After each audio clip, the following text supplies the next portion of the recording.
Hello, welcome to EPG Pathshala program in Linguistics.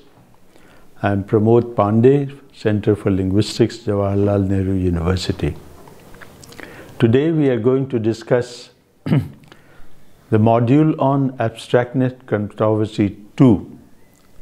In the previous module we looked at Abstractness Controversy I, where we dealt with various cases of abstractness controversy. There are 4 degrees of abstractness as we observed. One of non-alternating forms, there's only slight phonetic variation in the different forms of a morpheme. The other is regular alternating forms, where one of the forms is posited as underlying and the other is predictable by rule. And the third one is abstract forms for certain forms justifiable on the grounds that they follow certain general rule and they have some unique features. For example, the third type, in this last type that we mentioned, in English, for example, we have the case of sing being sing throughout. Sing, singing, singer. Now, there are other cases where the phoneme g at the end of words is actually found present in some form, like hang, and then hanger is another word which is related to hang, hanging. And in most cases, we find that wherever there is a nasal having the same place as the following voiced obstruent, the voiced obstruent is deleted in some form and is present in another form. In the word sing, singer, singing, however, it seems that somehow the form sing always is the stem that is sort of occurs with the other morphemes such as and ing. So g doesn't surface. But the velar nasal in this case is predictable on account of assimilation. Another case of German that you have in the e-text, Abstractness Controversy I, is that of a certain generalization within German which deals with obstruent devoicing at the end of words. Like, so you have bund, bunt, but when a vowel is added, it is bundes. So you know that t and d are related. In this case, there is never a case that there is a voiced obstruent at the end of words. So forms such as bund and tak, etc. are well motivated. Now, wherever we have at the end of a word voiceless obstruents such as t or k, they can have 2 sources, either t itself or k itself, or another that is d or g. You have to find out which of them is in the underlying representation of a morpheme. So in a word such as bunt, bundes, we say d is the underlying form. Why? Because d occurs in the alternating form. There is an alternation between t and d. Sometimes there is no alternation between t and d. There is only t occurring everywhere. When there is t occurring everywhere, then the underlying form also has t. Now, the problem with the German form such as tag and tages, as has been pointed out by some phonologists, is this: that on the surface you get k, but you don't get a g. The g is found as a fricative, something like r. So you have tak and tages, not tages, but as tages. Now, the underlying form for tak and tages is proposed to contain a g there, following a general rule of devoicing. But how do you explain tages, the form tages? You have to assume that there is a case of sparentization of g from g to g, which applies only to g and not to other obstruents. So, d does not become z, g alone becomes g in certain forms. So, this level of abstractness seems to be justifiable in some form. We have also certain other cases of abstractness that seem to be acceptable. Last of the cases of degrees of abstractness that we discussed in the last module, namely positing a segment in the underlying form that never surfaces in the language or in any of its alternating forms. This was found in the case of English analysis of words such as right, as something like riecht, a long vowel followed by a velar fricative ch. Then there were certain rules proposed where ch, the long vowel, becomes a diphthong and ch is finally deleted. And so on the surface you get right, but you don't have any kind of relation between right and riecht at all. So this kind of relationship is considered to be a case of abstractness that does not seem to be very justifiable. However, let's take a look at some cases where the underlying representation can have forms, segments that do not occur on the surface in the language, and yet they seem to be justifiable on grounds of general analysis of the language. Some of these cases are found in languages such as Hungarian and Polish, among other languages. Let's take a look at the case of Hungarian vowel harmony. Look at the data on your screen. In Hungarian, we have the suffix having two forms, one the fronted form like öl and the other non-fronted form like ol. So there is an alternation between back rounded o and front rounded ö. So ol and öl. Now you see that the data clearly shows that in all those cases where we have the front vowel in the stem, the suffix has a fronted vowel öl. However, we find that in the language there are also cases where we have the back vowel ol occurring after the front vowel in the stem. So you may have an a, but the suffix has o. Now e, the suffix has o. Now this doesn't seem to be very well justifiable, explainable. However, we can treat them. There are two ways to solve this problem. One is to say that these are exceptions, because there are enough cases of the generality of vowel harmony, of backness vowel harmony, where the suffix vowel is front minus back when the stem has minus back vowel. However, the cases of the dissimilarity in the backness of the vowels, of the suffix and the stem, are far too many, about 60 of them in the language, as we are told, that seem to form a group. Now, to treat such a large number of alternating forms as exceptions seems to be totally avoidable, it would be better for us to find a general solution, a principled solution to the problem, instead of treating them as exceptions.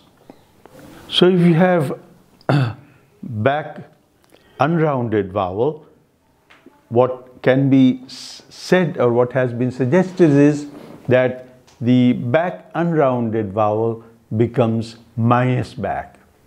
This is by rule. So the suffixation is regular. You have O there, but the stem vowel is now has been changed to a front vowel, so that this is a change from an earlier back vowel. Now, because the earlier form had a back vowel, so the suffix has a back vowel in it, the stem back vowel has been changed to a front vowel. This is a later change.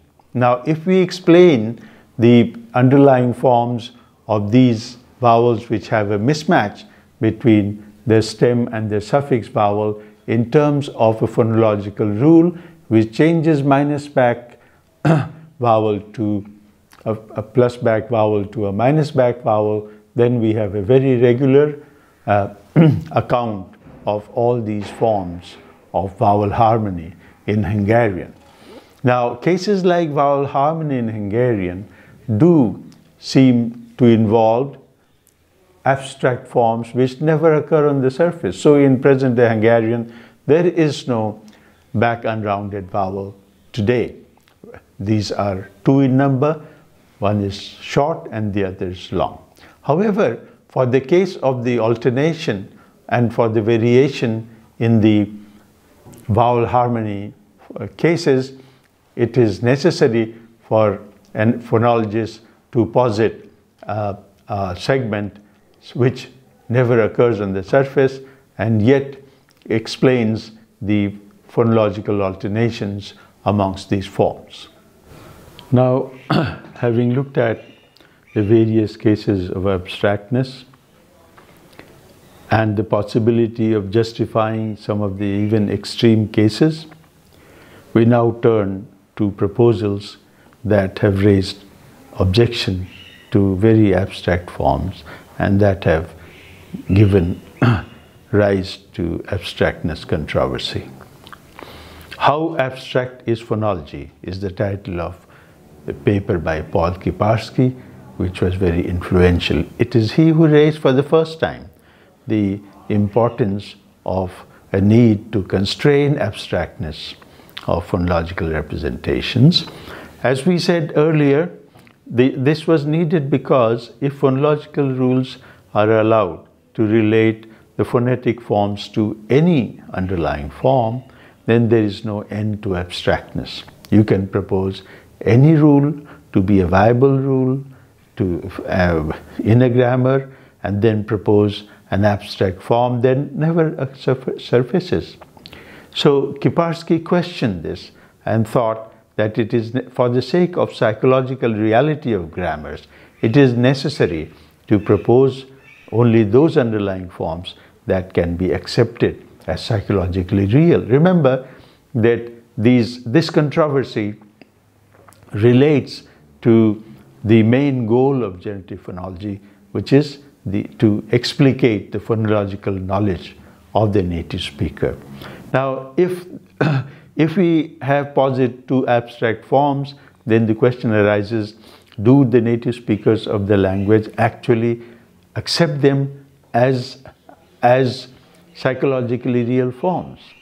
Now, Kiparsky thought that in order to put a kind of a restraint on the abstractness of forms, it is necessary to have a condition such as alternation condition. The alternation condition, as stated by Kiparsky, says that a form which is proposed at the underlying representation must be found to occur on the surface. In this, in order to justify the alternation condition, Kiparsky allowed, however, the use of some diacritic features as phonological features or phonological features as diacritic features. However, he put a strong kind of emphasis on the need to have something like the alternation condition. In the course of time, Kiparsky's understanding of abstractness grew, and then what we find is that he proposed another form in place of alternation condition. According to Kiparsky, neutralization rules should not in general be allowed except in derived forms. So Kiparsky came to this condition that only derived forms could have absolute neutralization. Remember, absolute neutralization means neutralization between forms where the distinction between two forms is entirely lost on the surface. For example, the Hungarian vowel, rounded vowel, and the non-back vowel, rounded vowel. There is no such distinction visible on the surface.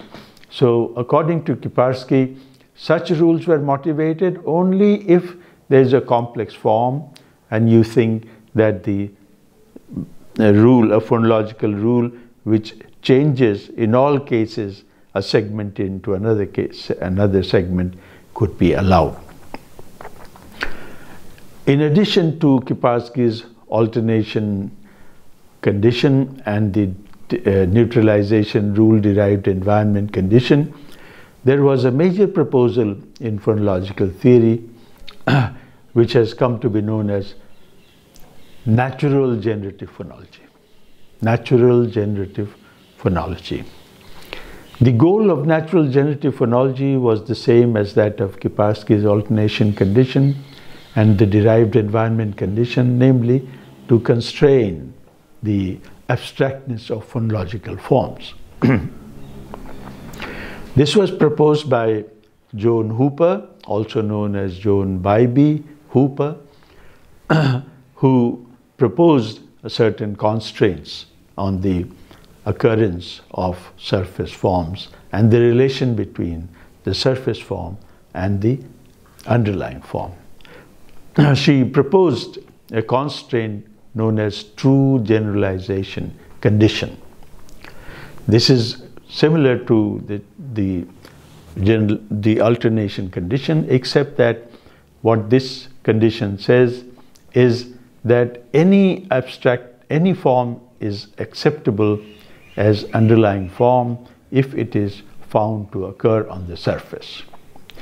So repeat from true generalization condition, which is now explained differently.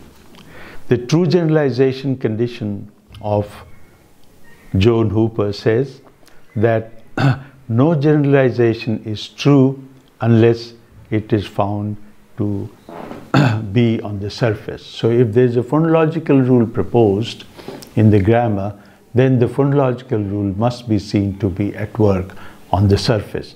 This, according to Hooper, was very necessary and important to restrain the abstractness of forms. In addition to this, according to Hooper, very abstract representations were proposed mainly because of rules being allowed to be extrinsically ordered.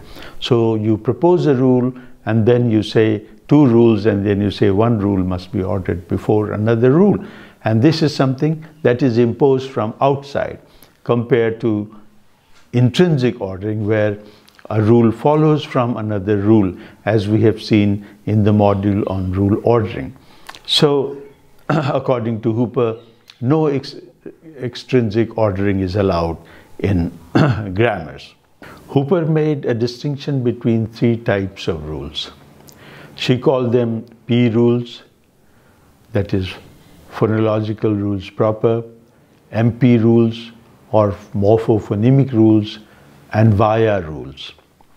Now the first two types of rules, namely P rules and MP rules, were already known in the literature, especially the structural phonological literature, where rules were found to be either phonetically conditioned, for phonologically conditioned, or morphologically conditioned.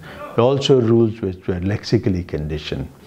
Now, Joan Hooper gives them new kind of names to these classifications and justifications, and tries to show that the phonology must necessarily contain mainly phonological rules proper. Examples of P rules proper are rules such as, for example, aspiration in English, where you give the condition, phonological condition, for such a rule. For example, the aspiration rule in English says that if a voiceless obstruent such as p, t, k occurs initially in a stressed syllable, when not preceded by s, then it is aspirated. Now, this is a purely phonetically conditioned rule. If you have a rule which says, let us say, before or after some phonological segments, say between two segments, such as between two vowels, etc., then it is a P rule proper. For example, in Hindi, there is a rule, general rule of retroflexion, or flapping, where d becomes r. So the phonological conditions are that between two vowels, and also some at the end of words.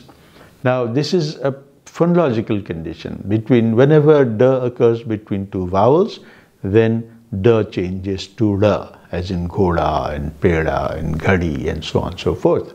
Now, when there are no two vowels, but let us say a consonant and a vowel, then this doesn't happen.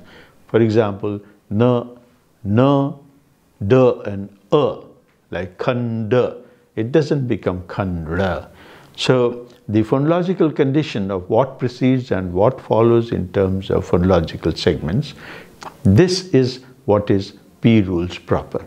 As compared to this, we have morphophonemic rules. As I said, these were seen to be morphologically conditioned rules. For example, the English plural rule. Only in the case of the plural suffix or some grammatical suffixes like having to do with has, etc., in the shortened form or the possessive, that z changes to s, we are told, after voiceless sounds other than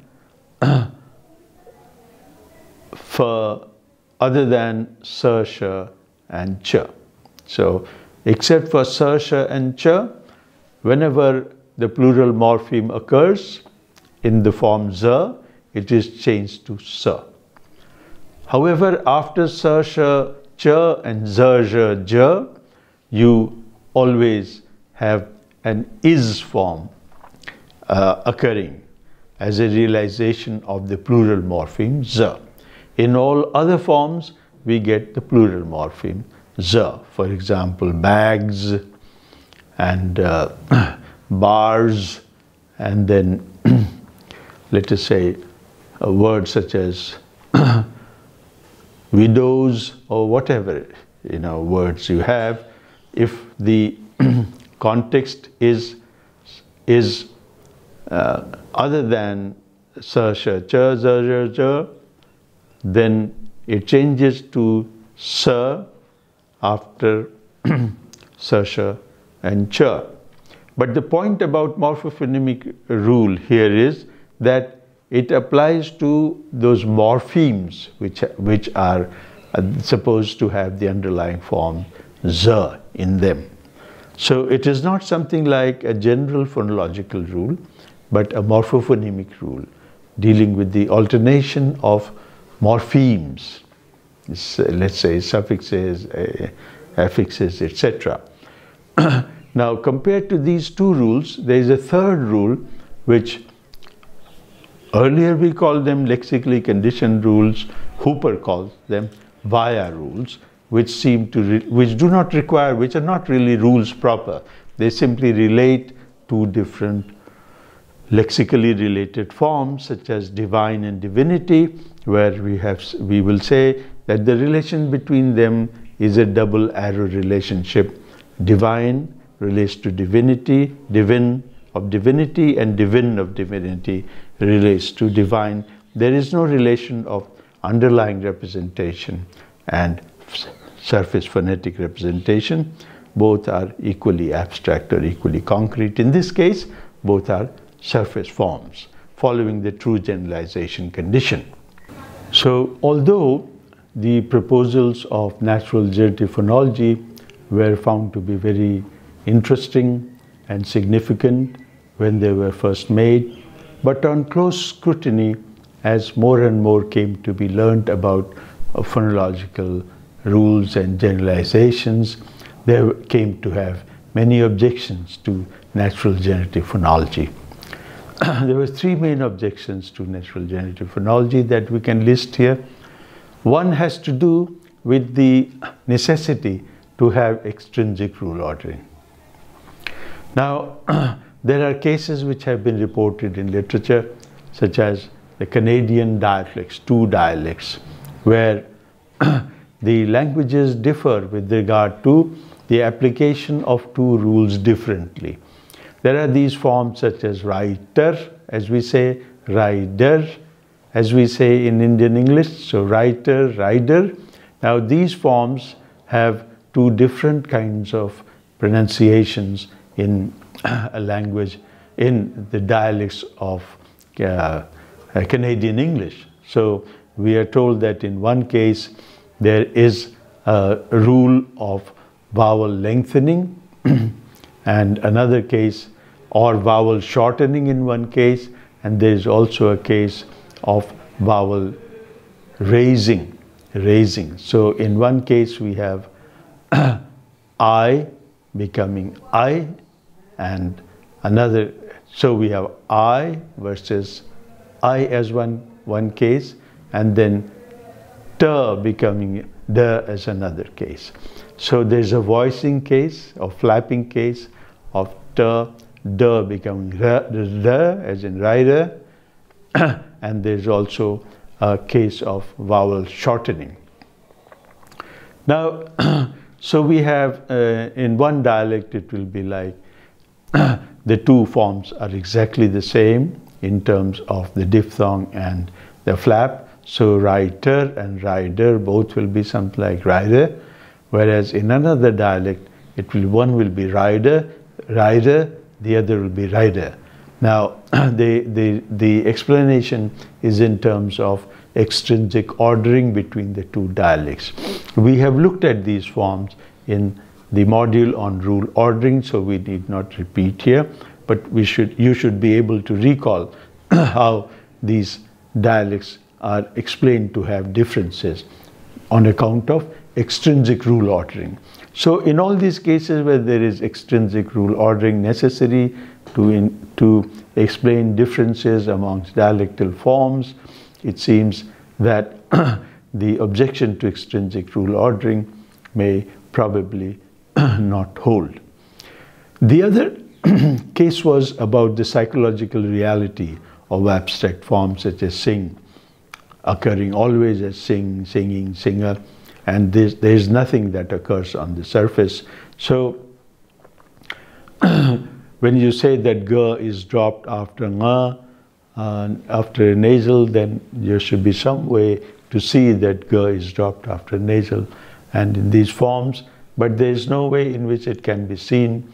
However, if you ask a native speaker of English whether he or she accepts S-I-N-G, sing, on the surface sing, and in the abstract sing, then most native speakers of English do not seem to have any problem accepting the abstract form as sing, which results in the surface phonetic form sing. Yeah.